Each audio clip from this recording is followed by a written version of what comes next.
Hey guys,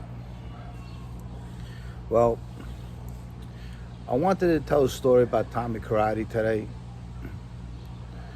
When I first met Tommy for me was a scary guy. I heard a lot of bad things about him, and I know he was a thug, and he was a hoodlum, and he had that reputation for chopping people up. It's something in my life where I know it's something I never really wanted to be involved in as far as chopping someone up.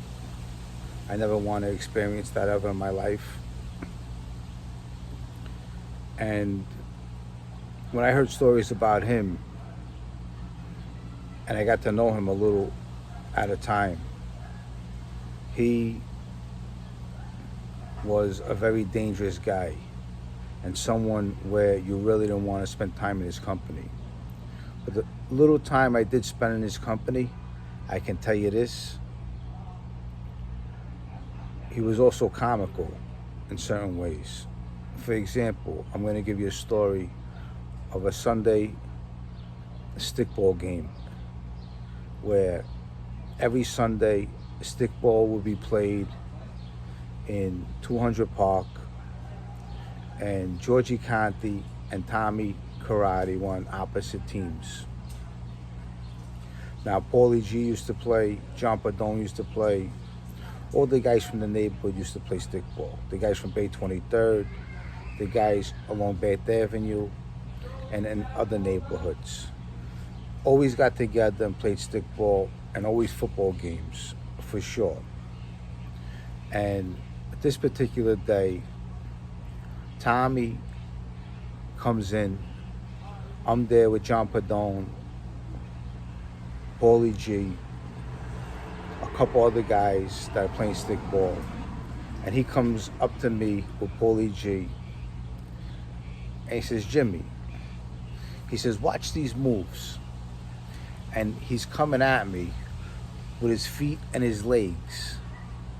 And he's 2 inches away from my face. And he's throwing drop kicks and hand moves towards my face. And I'm just standing there.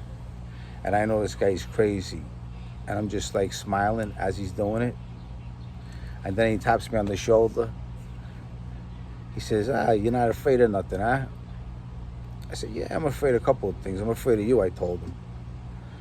And so Georgie Conte and Tommy Karate playing stickball. And Georgie Conte wears glasses. You know, his nickname's Georgie Goggles. And Tommy is tormenting Georgie, telling him, come on, what's the matter? You can't hit the ball? And Georgie's just looking at him, and laughing. But these are 2 guys that were killers. But Tommy was a serious guy.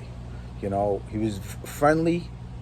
If you had a stickball game with him and you were playing with him, but when it came down to the street, this guy was a stone cold killer.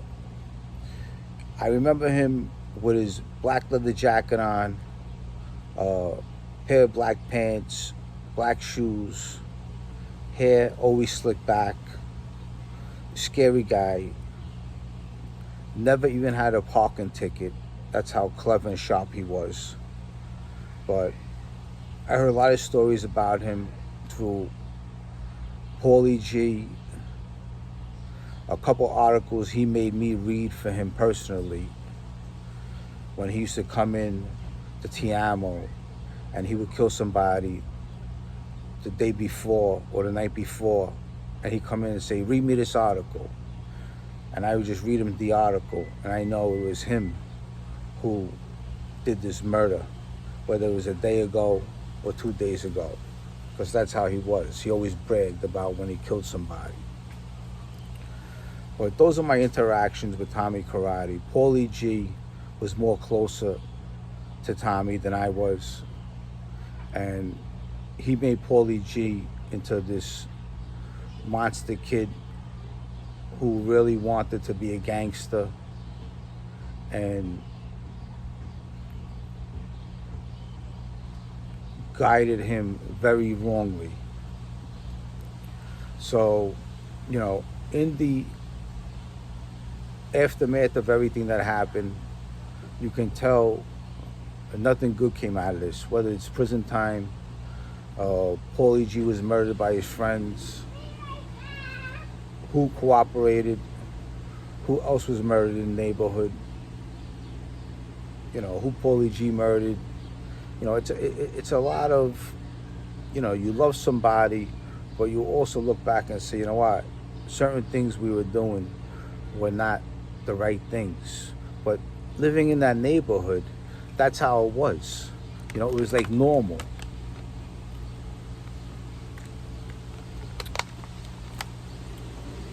But all the crazy things, all the crazy people in that neighborhood growing up, Billy Bright, he had Bay23rd in bed, the pot spot. Paulie G was running the spot for Billy Bright. So Paulie G got his certain hours in the day when Billy Bright controlled it. And then eventually it became Paulie G's. And Paulie G would give out certain hours to other people. For example, he'd give me maybe 2 hours. Back in the day, Charlie Calco would come around and ask Paulie G, can I get an hour? Because you get an hour selling pot on the corner, you're making $200. A quick $200 for an hour. That's how it was back then. And that pot spot was really moving. But the neighborhood was very controlled back then.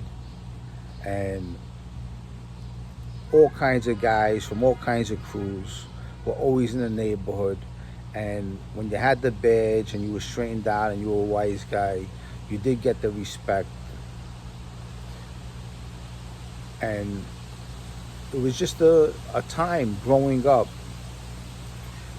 You had to be very careful who you trusted. I mean, there were certain times where I could have been killed very easily. If you're not sharp, you have to always know who the shooters are and who the earners are. But, your own friend kills you in that life. So, going to that life is definitely a dead end, 100%. But I wanted to get a little personal with you guys today. And, me growing up, the wise guys were different than the wise guys that will come later. Growing up, you had the Chicos, Sparrow, Paulie Zach, the Chili's, Frank Porco, Sonny Giuliani, Tato, all these old-time guys, Sammy.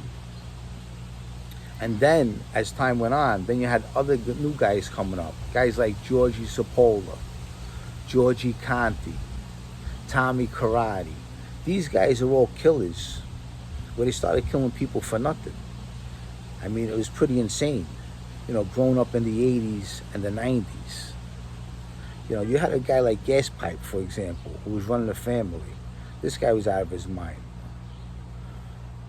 The Chin, he was the smartest guy. Mad Dog Killer, how many bodies that guy might have.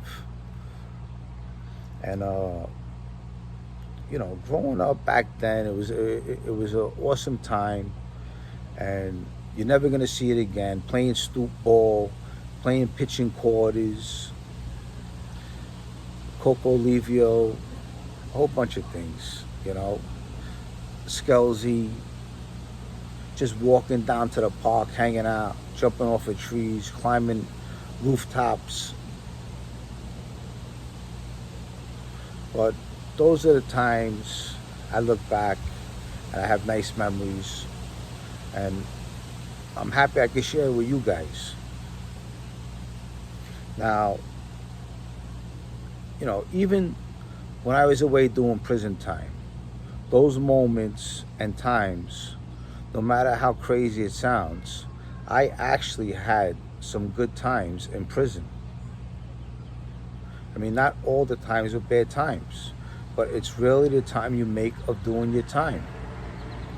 So, you know, if you know anybody that's doing time and needs advice, you know, I'm always here to talk. If you reach out, I have no problem with that. I'm always looking to help somebody out because I know how it is to be away in prison and have your family out here and you miss your loved ones and stuff like that. It's fucking heartbreaker, and nothing good comes out of that life. That's why I say that. But I hope you guys are having a good Sunday. If you like this video, please share it. Until then, I'll talk to you guys tomorrow. Love you guys. Thanks for the support. Bye.